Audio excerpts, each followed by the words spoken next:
take a look at this. Come on, Toby. Yes. Come on, Toby. Yeah, you have got to.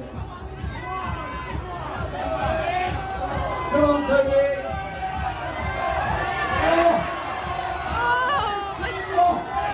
Toby Roberts, you animal.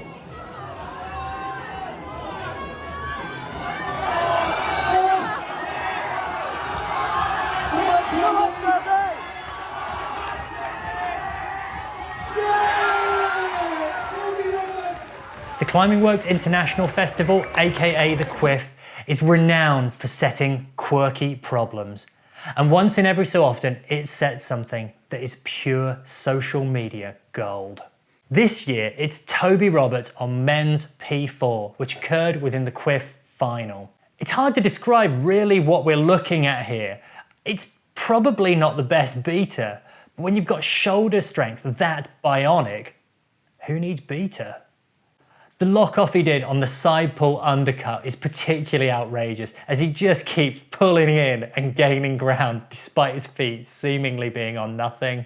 Toby finished in second place with Hamish MacArthur on pole position.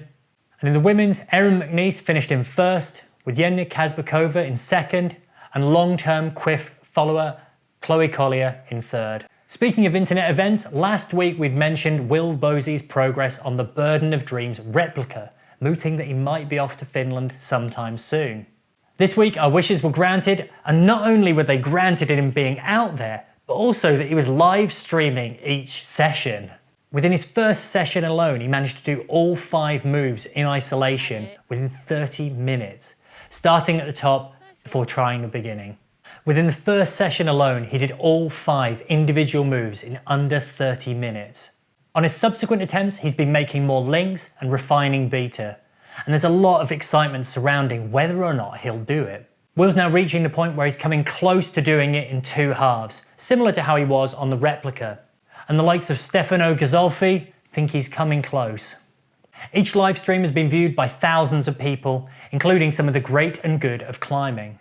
One of the people watching was Toru Nakajima, who has not only tried Burden of Dreams before, but has also made his own replica, and was so inspired to try the problem with Will, he boarded a flight to Finland.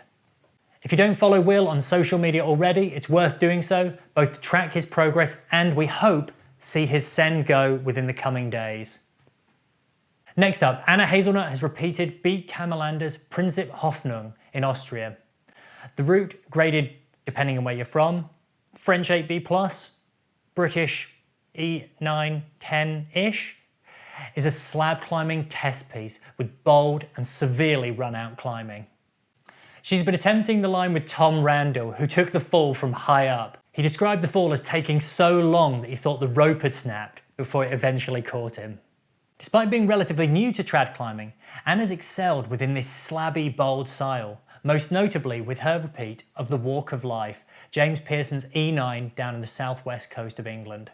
Anna told UKC, "Prinzip Hoffnung is seriously a dream climb. Tom and I have been eyeing this line for quite some time now.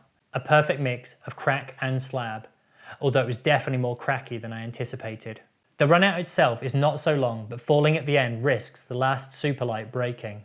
Tom actually broke the nut on his fall and ripped out the next piece of gear, falling maybe 15-20 metres. At first I was terrified of the run out, but admittedly the whip was super fun. Although I'm glad I didn't have to take it again. This climb also felt like a small step up in difficulty from the previous project at 8B/plus E9/10.